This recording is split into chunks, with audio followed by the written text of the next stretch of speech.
UCI, un canal inteligente.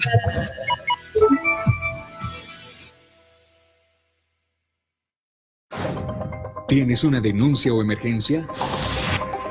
Queremos escucharte. Comunícate a nuestro WhatsApp y cuéntanos tu caso. Nuestro equipo se pondrá en contacto a la brevedad. UCI, un canal inteligente. Ves Cable Perú te invita a realizar tus pagos en nuestros locales de cobranza, además de la red de oficinas, agentes y aplicativos bancarios. Ubica el centro más cercano y la hora adecuada para que puedas cumplir correctamente con tus pagos y evitar demoras innecesarias.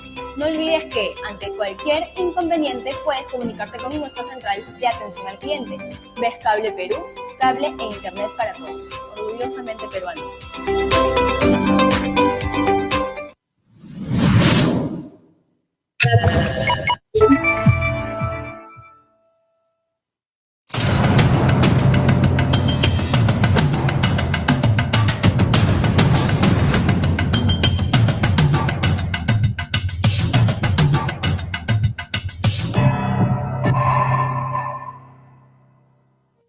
¿Qué tal? Muy buenas tardes. Bienvenidos a este nuevo conversatorio del Instituto del Futuro, por auspicio, por supuesto, de la Fundación Frederick Naumann, aquí en UCI, un canal inteligente.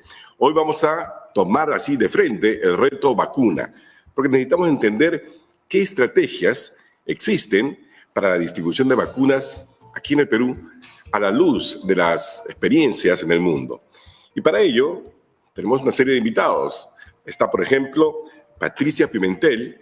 Patricia es médica especialista en tecnologías sanitarias y salud pública.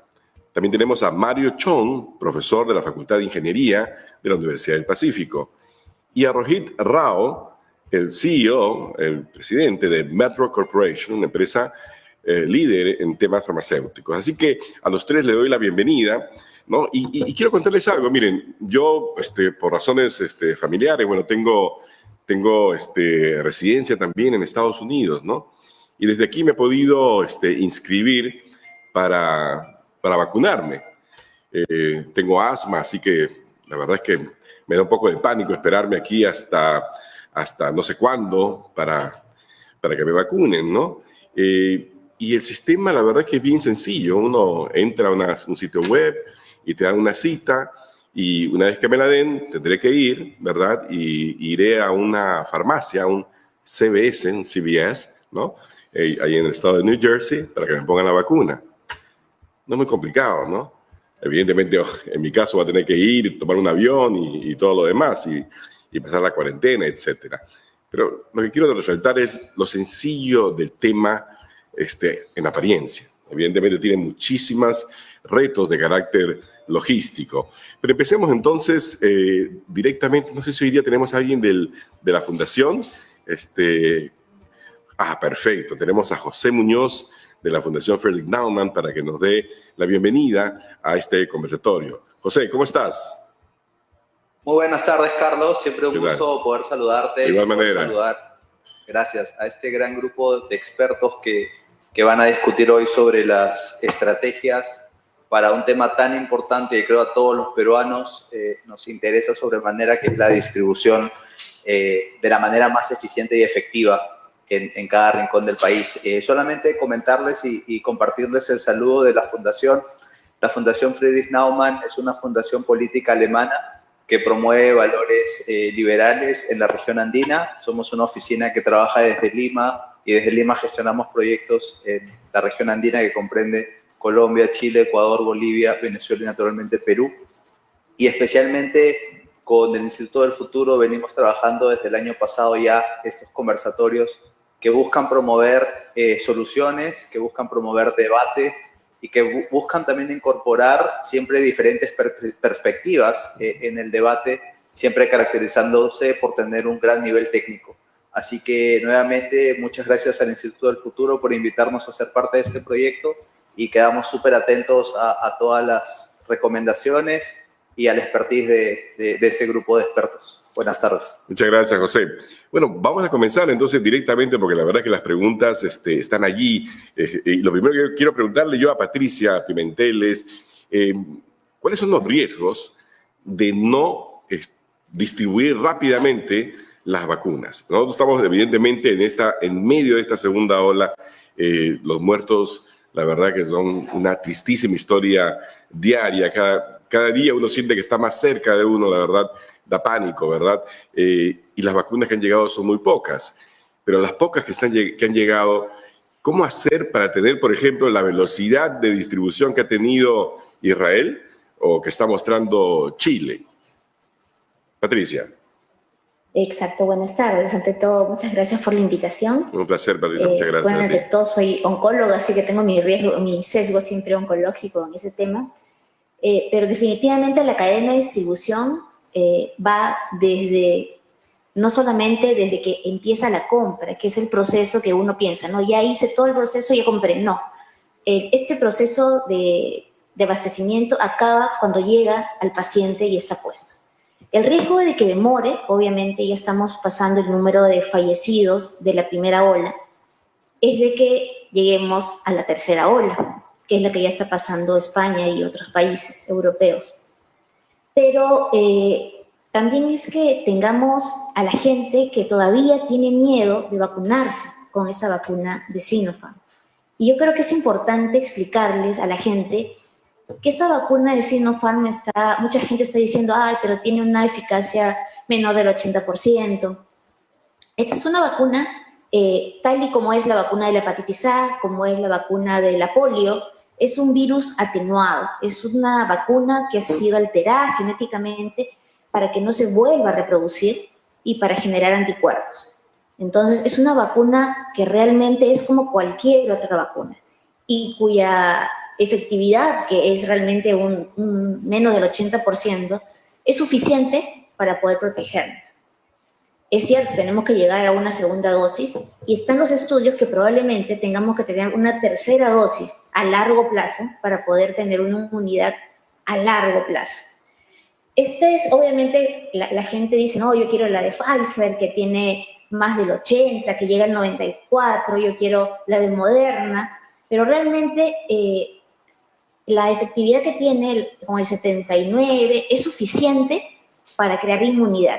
Entonces, no solamente es importante que tengamos la vacuna, que podamos distribuirla bien, sino que la gente confíe. A veces hay encuestas que dicen los mismos profesionales de salud no se quieren vacunar. Entonces, sí tenemos que vacunarnos, de todas maneras. Okay. Los eventos adversos son muy pocos, menos del 0.1%, por ejemplo, de fiebre, menos de 2 por 1.000.000 hacen una reacción alérgica. Okay. Realmente es bastante buena y también en la parte logística que facilita esta vacuna es que no requiere un sistema de frío, una cadena de frío diferente a la que ya usamos para el resto de vacunación. De acuerdo. Patricia. A la que usamos para vacuna de hepatitis A, vacuna de polio, vacuna de difteria. ¿Por qué se usa de 2 a 8? Y estamos capacitados para guardar esa cantidad de vacunas. De acuerdo. Patricia, ¿me escuchas? Riesgo, ¿Me escuchas? Respondiendo a tu pregunta sí. El riesgo es que tengamos más pacientes, no va a faltar más oxígeno, no van a haber camas y vamos a tener mucho más muertos y probablemente lleguemos a una tercera ola. Bueno, Patricia nos ha dado en este panorama algunos de los puntos que vamos a tener que desarrollar un poco con más atención, ¿no es cierto? El primero de ellos es evidentemente el tema de si las vacunas son aceptadas por la población. La próxima semana tengo, por ejemplo, un conversatorio de este tipo al que voy a asistir para escuchar, para aprender de la historia, porque resulta que a lo largo de la historia, cada vez que ha habido un caso como el que tenemos hoy en día, una pandemia, etcétera, no todas las personas se han vacunado. Hay un fuerte movimiento antivacuna. Patricia nos dice que ese tema, la verdad es que, claro, desde la lógica médica no debería existir, ¿verdad? Y vamos a tener que explorar de repente desde la lógica sociológica, por qué es que se da y qué es lo que tenemos que hacer para combatirla. Pero ahora, desde el punto de vista logístico, Mario Chong, profesor de la Universidad del Pacífico, el reto, ¿cuán grande es?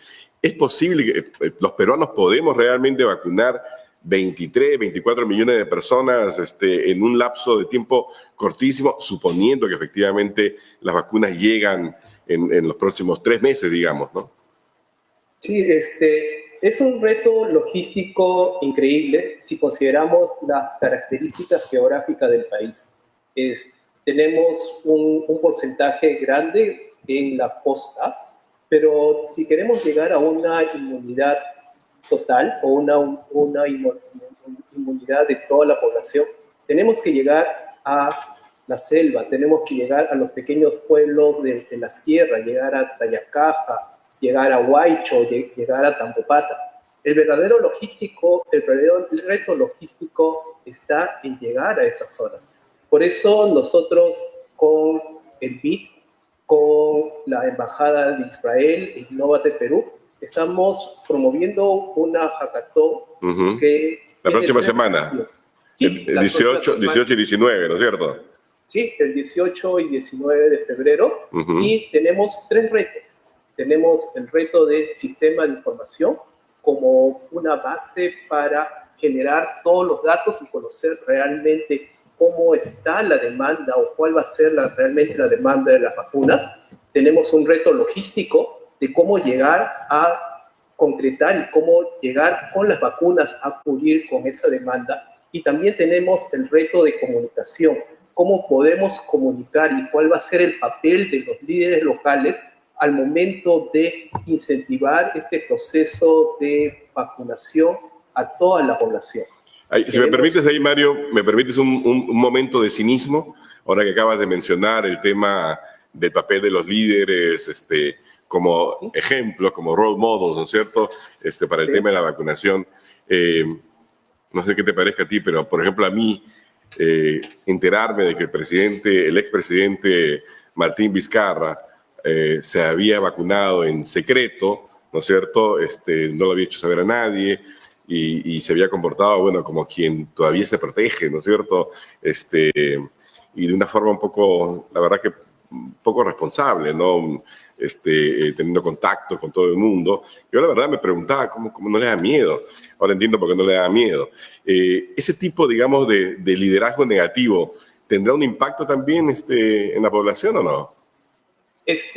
Tiene un impacto, pero considero que el impacto de los líderes locales, me refiero a los alcaldes, a los presidentes regionales, me refiero a los comunicadores, me refiero a todos los realmente líderes de toda la población del Perú, son los que van a influenciar en este proceso de vacunación. Nosotros estudiamos más o menos desde el año 2017, estudiamos un tema que se llama logística humanitaria. ¿Y cuál ha sido el papel de los líderes locales en el proceso de distribución de ayuda humanitaria, por ejemplo, en Haití? En Haití, en el terremoto de Haití, los líderes locales, podemos decir iglesias, podemos decir los alcaldes, podemos decir los que influencian en la población, llegaron más rápido que las Naciones Unidas. Y las Naciones Unidas tuvieron que apoyarse en estos líderes locales para poder distribuir toda la ayuda humanitaria en Haití. Entonces, aquí los líderes locales van a tener todo el poder, y no van a tener recursos, pero sí cómo van a influenciar positivamente en la población y lograr llegar al 70%. ¿Qué significa el 70%? Significa que el 70%, por lo menos el 70% de la población adulta va a tener que poner el hombro para que su prójimo, para proteger a toda la población y generar esta inmunidad en esta pandemia y prepararnos para futuras pandemias, porque el Asia ha salido tan rápido, porque ellos han tenido pandemias anteriores, han tenido el SARS-CoV-2, han salido del H1N1. Entonces, han estado preparados y tengan en cuenta que los virus son organismos vivos, se reproducen, mutan, cambian, por eso hablamos de la variante británica, la variante surafricana, la variante brasileña. O sea, son organismos vivos y que van a mutar y van a cambiar.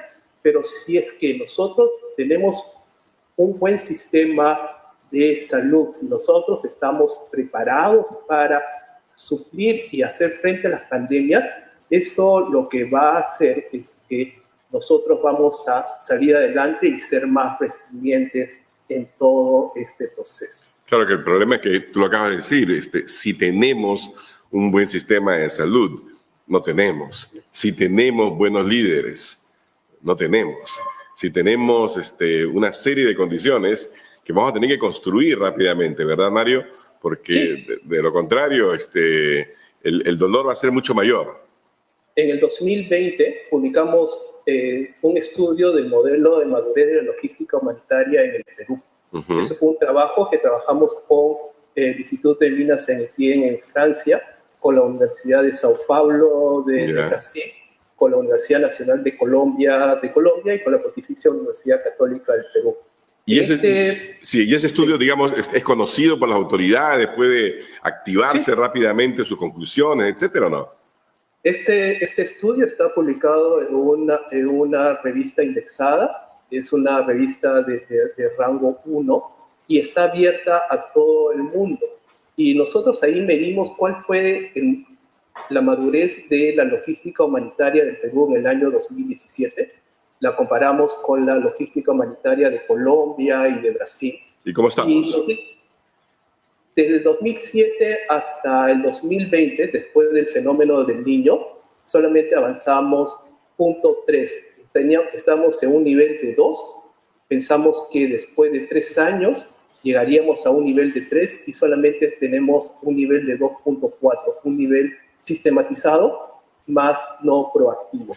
Este estudio es un estudio que... Pero en comparación, para entenderte bien, Mario, en comparación, ¿cómo estamos en relación con Colombia, con los otros países del estudio que ustedes han trabajado? Colombia está entrando casi al nivel de 3, está a un nivel de 2.8, nosotros estamos en 2.4, Brasil está en un nivel de 3.2, pero tenemos que llegar sobre una escala de 7, o sea que todavía estamos a media tabla en este modelo de madurez de la logística humanitaria y tenemos que hacer mucho más.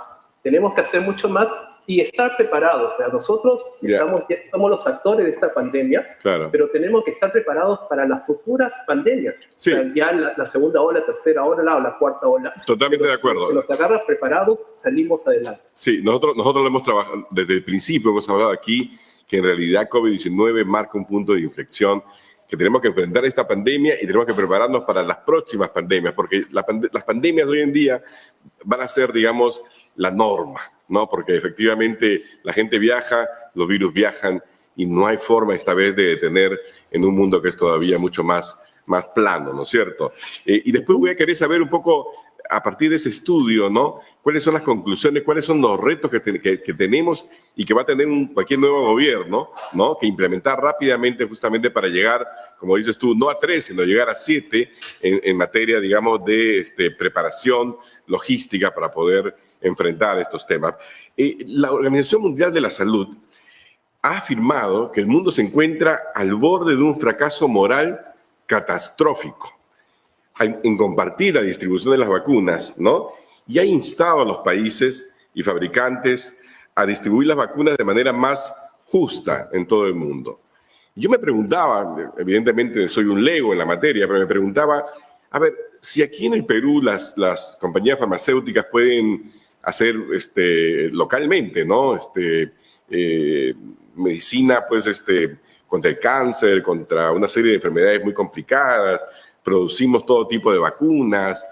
¿Por qué no se libera, digamos, los códigos o las fórmulas, no lo sé, a nivel internacional, de manera que localmente se pueda fabricar? ¿Por qué tenemos que esperar la fabricación desde China, ¿no? En lugar de que se fabrique aquí localmente? Rohit Rao, tú como presidente de Medrock, te hago esa pregunta. ¿Medrock podría fabricar vacunas Sinopharm o de Johnson o de AstraZeneca, cualquiera de ellas? Buenas tardes, Carlos. Una pregunta muy importante, una pregunta que realmente, lamentablemente, el Perú no está preparado para fabricar vacunas porque no tenemos la capacidad suficiente para entregar. ¿por qué muchos países como Argentina, ¿no? O en ese caso México también, tiene alguna planta envasadora de vacuna? Nosotros como Medrock tenemos un proyecto muy interesante para envasar vacuna, porque lamentablemente para fabricar el strain o los virus atenuados necesita producción demasiado grande. Pero lamentablemente no hay apoyo político, no hay apoyo del gobierno para decirle, oye, ok, inviertan, busquen sinergia, yo te lo veo una forma de comprar o colocar conjuntamente, ¿no? Cuando alguien puso una planta en Argentina para el tema de la vacuna, fue un compromiso junto con el gobierno. Mira, el precio internacional es tal, el mismo precio internacional tiene que entrar, porque tema local, tú tienes que darme el mismo precio que da la OPS, ¿no? Siempre y cuando está muy transparente, te le compraría. Con ese compromiso se fue varias plantas grandes de vacuna. El Perú antes sí tuvo mucha posibilidad de hacerlo, pero lamentablemente no hay mucho compromiso y mucho alto y bajo en los últimos 5 años de tema político con tantos cambios de presidentes. La banca ha perdido confianza de inversión en el Perú, ¿no? Para ver tema de fabricación de vacunas, pero para fabricar, para poder, sí se puede. Tecnología sí se hay. Definitivamente hay mucha tecnología de la India, inclusive cuando aparte coordinamos con alguna planta en la India para hacer con INS un tema de transfer de tecnología, sí es posible. Pero necesitamos acá, yo lo dije en varias entrevistas anteriores, no están tomando la industria farmacéutica como una industria estratégica, están tomando como una fábrica cualquiera. Entonces hay un punto muy errado del gobierno diciendo, oye, pero ¿tú qué? ¿Tú envasas? No es así. Mira lo que pasó. Lamentablemente, si el Perú estaba preparado con temas buenos, temas logísticos, estamos preparados como una industria estratégica, no nos faltaría mascarilla, no nos faltaría nada. Imagínense, están pagando un precio absurdo cuando empezó la pandemia, primera ola, y ahora lo que vamos a pagar ahora por tema de la vacuna. La vacuna, yo, como usted bien dicho, Carlos, inclusive Estados Unidos tercerizó la colocación de la vacuna con una empresa privada, porque ella ni siquiera llegó al 7%, con toda la eficacia que tiene, eficiencia que la tiene. Único que lo puedo, ¿no?, implorar al gobierno, que deje que el privado apoye en tanto importar, en tanto distribuir, vacunar, ¿no? Nosotros como grupo empresarial hemos trabajado con la vacuna hace ya 1990. Estamos vendiendo al país vacuna hace tiempo a través de EPS.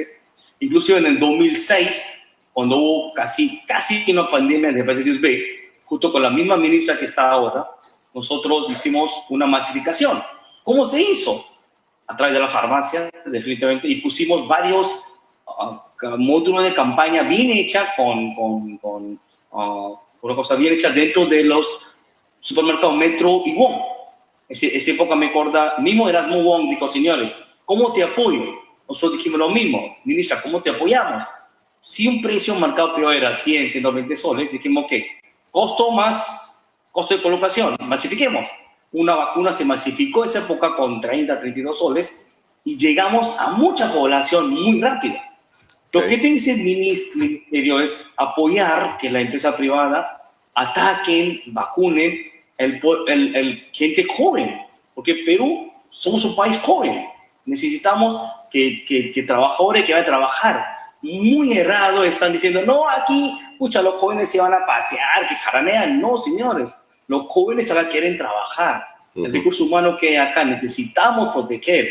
Por favor, deje que el privado controlen sus precios, no nos importa. Aquí no hay cosa de ganar o perder dinero. Aquí queremos reactivar la economía y proteger a nuestros trabajadores, que son la gran mayoría. Exacto. De los 25, 26 millones, 12 millones son los jóvenes que hay que proteger. Entonces, ese es un... De acuerdo. Siempre jala y toca, ¿no? Hay que meter por ahí, por favor. Ok, vamos a tratar de terminar de ordenar todos estos temas, ¿no? Entonces, yo quiero jugar un poquito ping-pong, a ver, con Mario, ¿no? Rojita acaba de señalar la importancia del sector privado, digamos, ¿no? En la solución, no como parte del problema, sino como parte de la solución. Claro, yo he hablado provocadoramente del tema de la producción, pensando que efectivamente, pues, en el mundo las grandes compañías farmacéuticas, pues, son muy generosas y van a compartir, digamos, el conocimiento y permitir, pues, que hayan patentes y etcétera. y nos ha señalado también una experiencia en la cual el sector privado, farmacias, supermercados, etcétera, se unieron, digamos, para poder hacer masiva realmente la vacunación. Estas formas, digamos, de distribuir, de aplicar la vacuna, ¿te parecen interesantes en las actuales circunstancias desde un punto de vista logístico? Sí, en el Perú, por su diversidad, lo que tenemos es que tenemos que aplicar diversas estrategias. No podemos establecer una estrategia única. Es diferente vacunar en Lima, que tenemos 10 millones de habitantes, que irnos a Huánuco, que tenemos que entrar por avión, tenemos que entrar por carretera o tenemos que entrar por bote. Y lo que dijo Rojit es una propuesta que estamos haciendo hace varios meses, que para salir adelante en esta pandemia debemos unirnos, tanto el sector privado como el sector académico, y también tener el apoyo del sector público, donde en esto no es que yo quiera tener un protagonismo como sector académico o Rojit quiera tener un protagonismo como sector privado. Que aquí tenemos que unir fuerza, y unir fuerza para salir adelante como país y dar ese ejemplo camino a nuestro bicentenario. Tengan en cuenta, nosotros ya tenemos en julio vamos a tener nuestro primer bicentenario, y como país debemos unirnos y dar ese ejemplo, así como Israel está dando el ejemplo que ya tiene a la mayoría de su población vacunada. El ejemplo que ha dado Carlos, cómo CBS se ha preparado durante 3-4 meses, indicando, ya vamos a vacunar, necesitamos personal, necesitamos cómo tener nuestra infraestructura. ¿Quiénes pueden vacunar? Por eso el reto es transporte, distribución, aplicación. Y hay que tener en cuenta que el proceso de vacunación en el África de ébola tuvo un 30% de vacunas que se llegaron a perder. Y ese es un proceso natural. Entonces, lo que tenemos que hacer es no tener las vacunas exactas para la población, pero también tenemos que tener vacunas adicionales para que en este proceso que queramos vacunar a más del 70% de la población adulta, tengamos las vacunas suficientes para toda la población. Y aquí a los antivacunas, piensen que si ustedes se ponen la vacuna, en realidad no se están protegiendo a ustedes solamente, sino están protegiendo a la persona que tienen a su costado, están protegiendo a su esposa, a su madre, a sus hijos. Entonces, este no es un proceso de vacunación individual, sino es un proceso de vacunación conjunto y un proceso viendo al Perú camino a su bicentenario y camino a su próximo bicentenario. Entonces, si vamos con una propuesta, pero unámonos todos, y nosotros hemos tenido de buenos retos. Por ejemplo, el cólera. O sea, nosotros uniéndonos el sector público, privado y académico, hemos podido salir adelante en diferentes tipos de pandemias, y esta es la propuesta que nosotros estamos planteando, y por eso nos hemos unido con el BID, con la Embajada de Israel, con otros actores, con Innovate Perú. Tenemos actores que vienen del sector público y privado, y estamos generando un proceso de co-innovación, proceso de co-crear. Si me permites una pequeña crítica, digamos, porque también yo tengo un pie en lo académico. ¿No te parece que sería interesante, después de esta hackathon, ¿no?, tener una especie de decálogo de las 10 o 12 cosas que definitivamente tenemos que hacer ya? Porque si empezamos a esperar, digamos, a que el sector público lo analice, las decisiones políticas se den, etcétera, ¿no te parece que es momento de ser contundentes en las cosas que tenemos que hacer? Porque si no, la verdad, se van a seguir perdiendo vidas. A mí, por ejemplo, lo escucho a Rojit, ¿no? Y digo, qué increíble. Cuando uno piensa, por ejemplo, que COFIDE, que es la banca de fomento, si tú quieres, en el Perú, en algún momento le ha prestado dinero sustantivo a empresas como IRL, una empresa minera, una junior minera, le ha prestado plata a Odebrecht, para cosas que ya sabemos dónde han terminado, etcétera, cientos de millones de soles, y no puede hacerlo para el caso de la industria farmacéutica, para impulsar en el más corto plazo que tengamos, no digo yo independencia, ni soberanía, ni nada por el estilo, sino simplemente la capacidad de producir también vacunas aquí y no estar, digamos, como actores total y absolutamente marginales en esta guerra por las vacunas, y que, como bien ha dicho la Organización Mundial de la Salud, pues podría terminar significando una estrepitosa catástrofe moral, ¿no? Bueno, la verdad que es un poco frustrante, así que mi recomendación es que después de la hackathon, ¿no?, saquen un comunicado de esa forma, porque necesitamos instar a las autoridades a la acción. Patricia, por ahí dicen que sería buena idea demorar la aplicación de la segunda vacuna, digamos, ¿no? De manera que podamos empezar a inocular al mayor número posible de personas. ¿Te parece sensato eso? ¿O realmente tenemos que esperar y ser muy cuidadosos con el hecho de que, como no tenemos asegurado el suministro, si vacunamos a 140,000, ¿no? Tenemos que esperar para poder dar la segunda dosis a esos mismos 140,000 y no empezar con 280,000, pero con la incertidumbre de que lleguen o no lleguen las vacunas. ¿Tú qué piensas? No, definitivamente mi opinión es hay que vacunar a todos los que alcancen con la primera y la segunda dosis a los 21 días. Es como cuando damos un antibiótico y le decimos tómalo cada 8 horas, ¿no? Decirle toma un día sí, un día no, no sé. El estudio hasta ahora ha demostrado ser eficaz poniéndolo de esa manera. Entonces tenemos que colocarlo de esa manera, ¿no? Al día 1 y al día 21. Okay, aunque si sea no, muy, nadie va a poder asegurar ni siquiera ese porcentaje de efectividad. Entonces estaríamos desperdiciando finalmente la vacuna, ¿no? De acuerdo. Yo creo que eso es lo ideal, ¿no? Me parece fabuloso lo del decálogo que podría sacar Mario de qué cosas se deben hacer y también hacer un mea culpa que no se ha hecho y hacer, no sé, una publicación de lecciones aprendidas, ¿no? Exacto. ¿Qué cosa hicimos mal? Eso no es malo, o sea, hay que ponerlo y poner realísticamente qué hicimos mal en la primera ola. Porque va a venir otra vez otra pandemia, de todas maneras, pero hay que saber qué cosa hicimos mal. Y todos probablemente hemos hecho algo mal. De repente la parte del Estado, de repente todos hemos hecho algo mal. Entonces también colocar qué cosa hicimos mal. La parte privada, por supuesto que tiene que participar, solo que en el país todavía se ve mal esa unión del privado con el público, se ve raro, pero en casos como este de salud pública, definitivamente los conocimientos de logística de la parte privada son mucho mayores que los de la parte pública. Tenemos que unirnos, no queda otra. Tenemos que unirnos, tenemos una gran central de abastecimiento del MINSA, tenemos una gran central de abastecimiento de salud, cada uno tiene una gran central, pero si nadie habla, hay grandes centros logísticos internacionales que tienen una gran capacidad de transporte.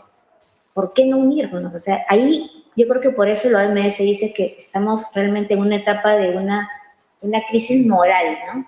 Que yo lo hago, que es mío, que salga que yo lo he traído, que yo lo he distribuido, no me pongo hasta que no salga la foto. Entonces, realmente eso sí da pena, porque este es un tema de salud pública, no estamos hablando de un brote, de algo así, sino de salud pública. Y personalmente yo he hecho guardias COVID, y cuando veo a gente mayor que nunca ha salido de su casa, o sea, los que están intubados nunca han salido de su casa, ¿no? Y ver a la gente afuera, sus hijos, alguien llorando porque saben que son ellos los que han contagiado. Ese dolor es increíble el sentimiento de culpa. Por eso hay que vacunarnos, como decía Mario.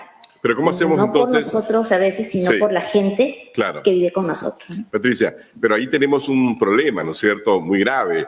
El Estado también nuevamente se ha atado las manos en estos enredos, sinceramente. Por ejemplo, dicen no podemos utilizar los medios privados o hay que minimizar los medios privados para comunicar. Hoy en día el Estado necesita comunicar de la forma más contundente posible, ¿verdad? Que no vacunarse es no solamente ponerse en riesgo uno mismo, sino sobre todo poner en riesgo a nuestras familias, al resto, ¿verdad?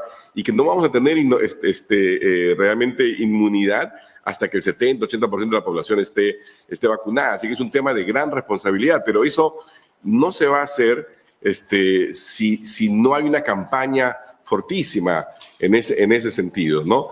Sobre todo por el riesgo de que, creo que también la experiencia está mostrando, en los casos en los que hay 2 dosis, hay un porcentaje grande que se pone la primera dosis y luego ya no tienes cómo ponerle la segunda dosis porque no aparecen, se olvidaron, creen que ya están inmunes y cosas por el estilo, ¿no? Y allí la tecnología debería servirnos, porque ya que hay más de un celular por peruano, ¿no? Debería haber pues una forma de rastrear lo que usted tiene y recordatorios y cosas por el estilo. Este tipo de ideas, digamos... Claro, las citas médicas, las recetas que damos, porque damos recetas por teleconsulta, que tengan un mensajito, que estén en los medios de transporte.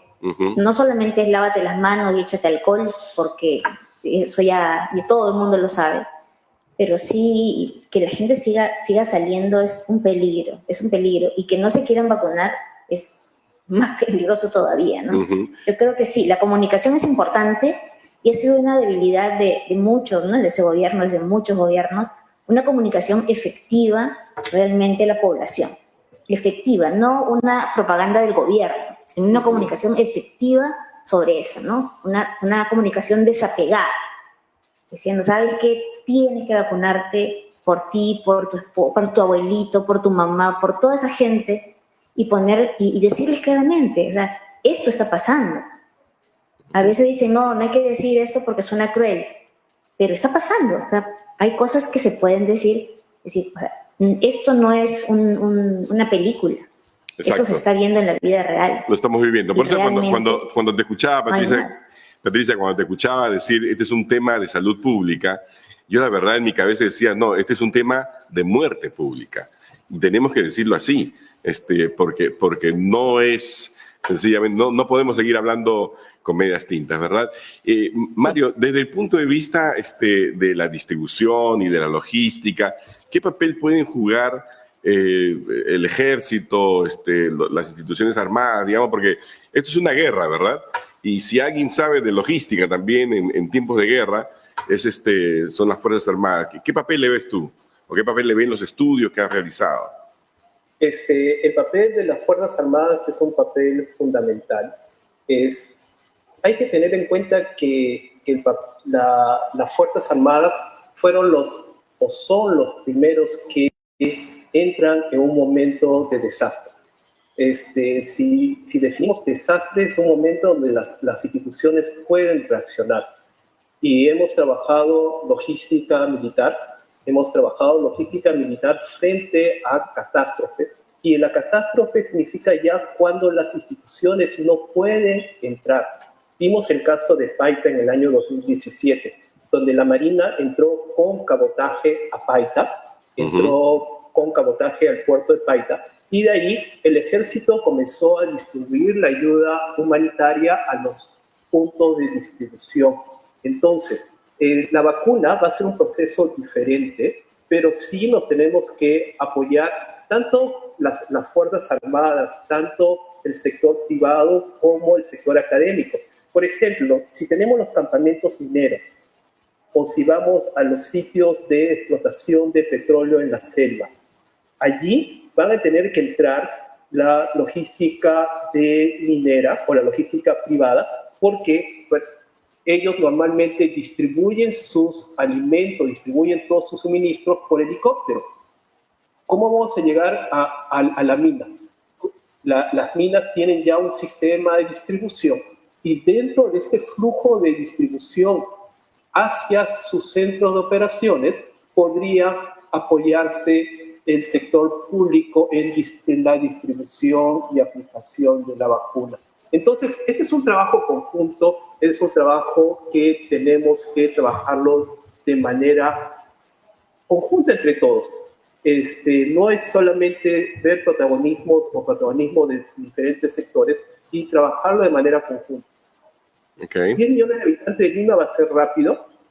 Lo pueden ver en el Observatorio de Lima. Entren a una página que se llama observatoriolima.org y van a ver las iniciativas que hemos tenido antes de la pandemia, de los 10 años por lo menos de iniciativas antes de la pandemia. Van a encontrar unos links donde dicen COVID, la propuesta versus al COVID, y cómo nosotros estamos trabajando de manera conjunta, tanto el sector público, privado, académico. Cuando hablamos del sector público, también hemos visto, como Carlos mencionaba al inicio, hemos visto la logística militar, como cuando sucede la emergencia, los que están preparados para entrar en la primera etapa es el sector militar, las Fuerzas Armadas y Fuerzas Policiales, y conforme va avanzando y se va bajando el nivel de incertidumbre, puede entrar el sector privado. Entonces, estas son las enseñanzas que esta pandemia nos ha llevado a traer ciertas enseñanzas que debemos priorizar. ¿Qué cosas debemos priorizar? La salud, cómo el sistema de alimentación de la primera milla ha podido aguantar las ciudades. La incertidumbre en la primera cuarentena era cómo me voy a proveer de alimentos, cómo me voy a proveer de medicinas, cómo me voy a proveer de otros elementos básicos. Y si no priorizamos el sistema de alimentación de la primera milla, o si no hubiéramos priorizado la primera milla, todas las ciudades hubieran estado desabastecidas y hubiéramos generado una pandemia peor que esta pandemia del COVID-19. Debemos incentivar el sector de salud.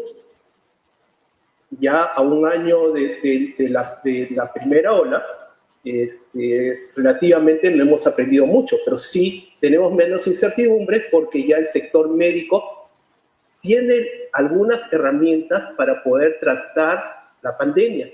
Y algo que tenemos que tener en cuenta es que si bien la parte económica del Perú ha estado aguantando la parte macroeconómica, no me refiero al que está en la calle, que viva el día al día, pero sí la parte macroeconómica ha estado aguantando esta pandemia, tenemos que incentivar la parte de ciencia y tecnología.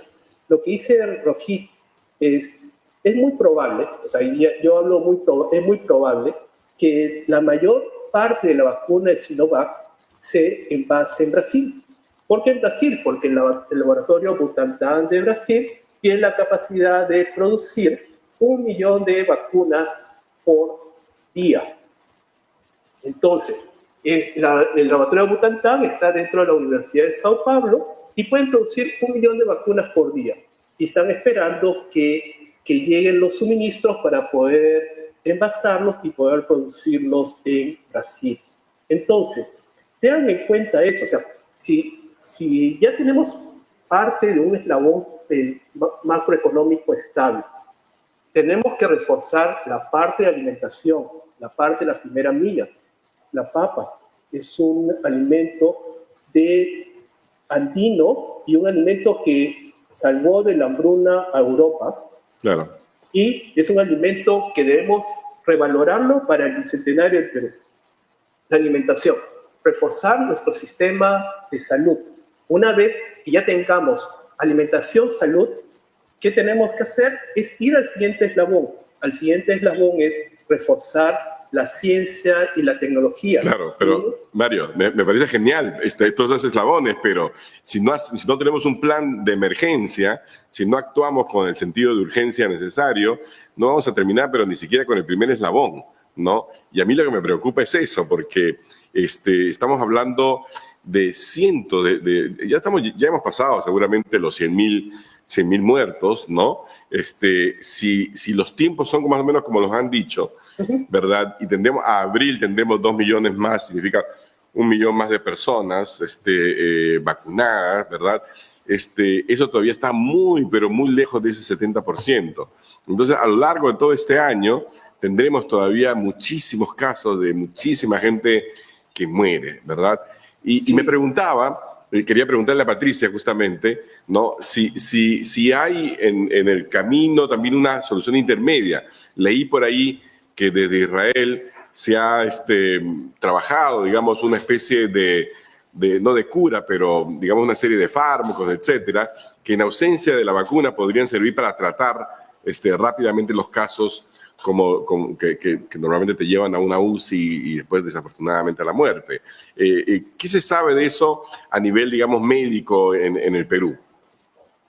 Sí, en Israel se están probando 2 medicamentos justamente contra el cáncer, justo para estos casos, para casos graves de COVID, pero todavía no están ni siquiera en preprint. Todavía falta completar muchísimo y ver los resultados. Eso yo creo que vamos a tener resultados en un preprint por lo menos en un mes y medio, 2 meses, ¿no? Son para casos muy graves por lo que la población no es muy grande y los desenlaces son obviamente muerte y salida de ventilador.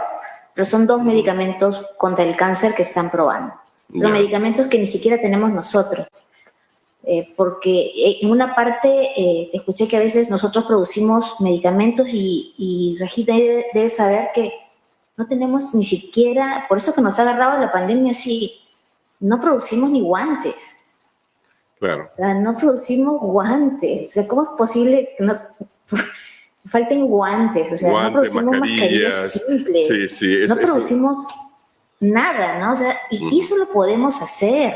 Claro que sí. Por supuesto que lo podemos hacer, ¿no? No producimos, todavía no podemos tener, o sea, hay tanta burocracia que no podemos producir pastillas que son simples, ¿no? Y tenemos que traer el polvito y solamente encapsularlo o ponerlo, empastillarlo, se llamará ponerlo. Exacto. Pero realmente en la parte de acceso tenemos mucha regulación.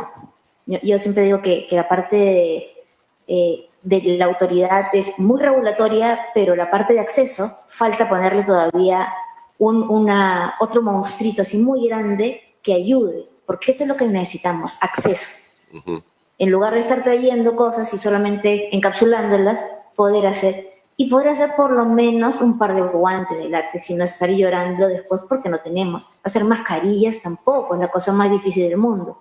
Sin embargo, no podemos hacer mascarillas y tener que estar esperando que Estados Unidos nos suelte un poquito de 3M y que nos den las verdecitas y talla S, que no le entran a todo el mundo en la cara, es bien difícil, ¿no? Sí, Yo creo que eso sí la industria nacional puede hacer. Totalmente de acuerdo, totalmente de acuerdo. Rohit, porque ya vamos a empezar a movernos hacia el final, ¿no? Porque hoy día hay toque de queda a las 6, yo tengo que regresar, estoy aquí en el estudio y no quiero que me agarren porque yo soy cumplidor, pero evidentemente la gran mayoría de gente está todavía pensando que esta es una cuarentena pues súper light, ¿no? Así súper ligera. Pero quería preguntarte, Rohit, tú has hablado de la industria farmacéutica como estratégica, ¿verdad? En el Perú hace muchos años que hay una especie de gran dilema ideológico, ¿no? Que castiga todo aquello que tenga nombre estratégico. ¿En qué sentido crees tú que realmente la industria farmacéutica es estratégica en el Perú, por ejemplo? Es como justo dijo la doctora Patricia, Carlos, es cuando tú nombras alguna industria estratégica, no clúster estratégica, donde dice, ok, todo lo que es salud, tengo apoyo del ministro de Salud, ¿no? Por decir, oye, una cosa tan simple, y nuestra industria localmente, entran 8 días del año de Chemit para sacar cada vez que necesitan, pero fuera van una vez cada 5 años para hacer buena práctica de manufactura. Entonces no sabemos qué cosa llega, como decía la doctora Patricia. Tiene toda la razón, ¿no? Es importante cuando mantiene estrategia, significa el pequeño apoyo, ¿no? Un apoyo simple, como dan todos los países, tanto Chile como Argentina, como Colombia. Por eso en Colombia tenemos 20 veces más la industria farmacéutica desarrollada que Perú, porque hay un apoyo estratégico a la industria para decirte, oye, ¿en qué te apoyo? Hagamos desarrollo conjuntamente, que juega parte muy importante es las universidades de muchos países del mundo. Entonces, si aquí en el Perú, si hay de todo, no olvidemos que el Perú es el país que tiene más emprendedores del mundo per cápita. el 70% peruano es negociante, emprendedor. Siempre quiere buscar cosas interesantes, nuevas. Entonces, está todo tan bien planificado antes, pero lamentablemente no tiene importancia a ninguna industria. No solamente industria farmacéutica, inclusive como dice guantes, una cosa simple, pero necesitamos un apoyo. No es posible que yo pueda seguir comprando guantes de la China que cueste 10 centavos, pero si es peruano, no, tengo que pagar igual 10. No, no es posible, es imposible, porque no tenemos el volumen, ¿no? Entonces, algunas veces, me acuerdo el tiempo de Paneagua, bueno, duró pocos meses, ¿no? Él sí entendió, ¿no? Y dijo que si tú fabricas localmente, te doy algo de apoyo en temas de tal vez impuestos o te doy algún apoyo en tema puntaje para que tu industria local te pueda entregar. Ahora, la diferencia es logística. Hoy día, si tú quieres una pastilla producida localmente, te se puede entregar en 21 a 35 días. Un lote es mucho más flexible, como dice el doctor Patricia. Accesibilidad. Yo puedo hacer que el producto sea accesible a los hospitales locales, pero ¿cómo hacer licitaciones gigantes de 2 años, 3 años y dan los importadores grandes? Yo no tengo nada contra, también soy importador, pero sabemos el reto logístico. Mira lo que pasó, no podemos ni conseguir paracetamol, imposible, no fue. ¿Por qué? Porque no nos dio importancia las cosas pequeñas. Hoy día el flete es matador porque no hay contenedores de vuelta en Asia, todo el contenedor está en Sudamérica porque no han regresado ni con cosas. Entonces, si con esa palabra, no sé si es la palabra ideal estratégico, es una palabra, darle la importancia. Okay. Darle la importancia como dan otros países cercanos. Nada más, darle la importancia, no solamente para fabricar, pero para hacer accesible localmente los genéricos de buena calidad y para que los médicos tengan confianza en productos peruanos, ¿no? Okay. Eso es más importante. No, genial, Rohit, la verdad, qué interesante que alguien que no nació en el Perú, ¿no? Porque Rohit es de la India, pero es más peruano que yo, ¿verdad? Tenga además también ese sentimiento de urgencia, ¿no? En un sector que realmente resulta absolutamente crítico y que de aquí en adelante nos debe quedar a todos claro que no va a haber progreso económico si es que no solucionamos el tema de la salud, ¿no? Y lo consideramos, lo convertimos en la primera línea de defensa. Porque efectivamente las pandemias ya no van a ser cosas, digamos, de algo que sucedió y escribiremos un libro el año de la pandemia. No, lo que estamos viendo es apenas la punta del iceberg. Tenemos que acostumbrarnos a entender de que vamos a tener que convivir con y con nuevas pandemias y que por lo tanto, ¿no? Construir este sistema de salud, como bien lo dijo Mario, si el sistema de salud está bien, podemos hacer esto. Bueno, no está bien, entonces hay que hacerlo. Y por otro lado también tenemos que buscar forma a los ciudadanos de que las autoridades realmente entiendan la importancia suprema, ¿no? De corregir los errores del pasado, en particular con lo que tiene que ver en la forma como nos estamos enfrentando a la pandemia.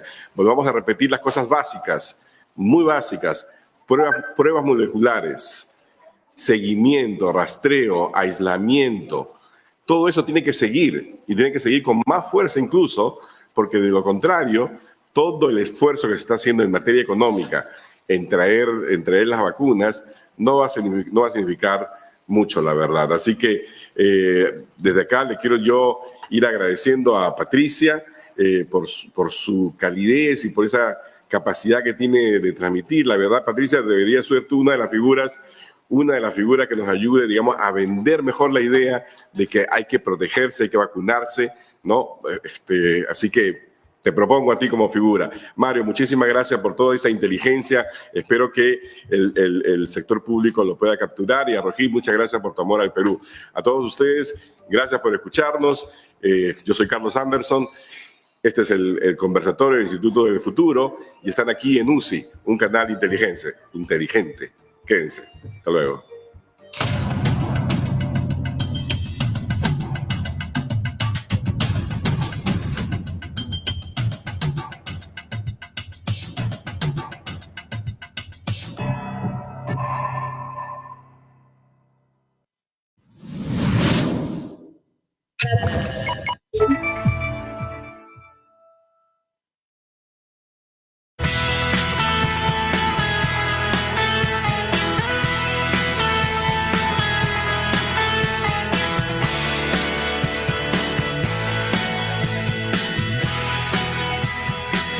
UCI, un canal inteligente.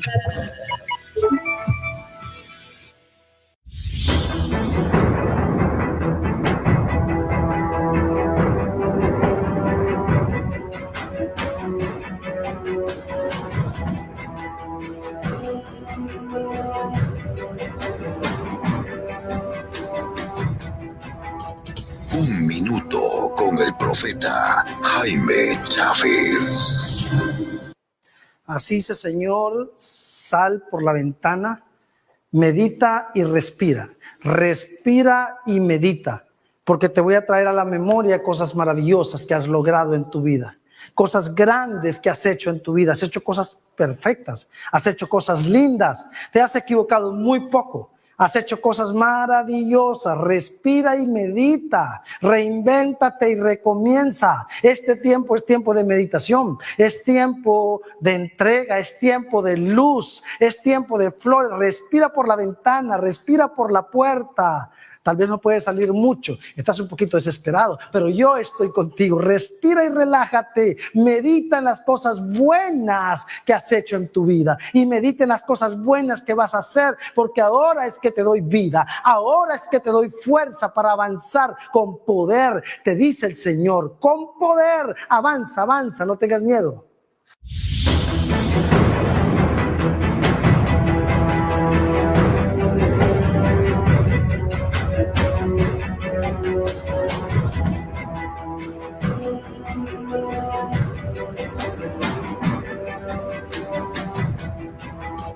Un minuto con el profeta Jaime Chávez. La semilla que va germinando.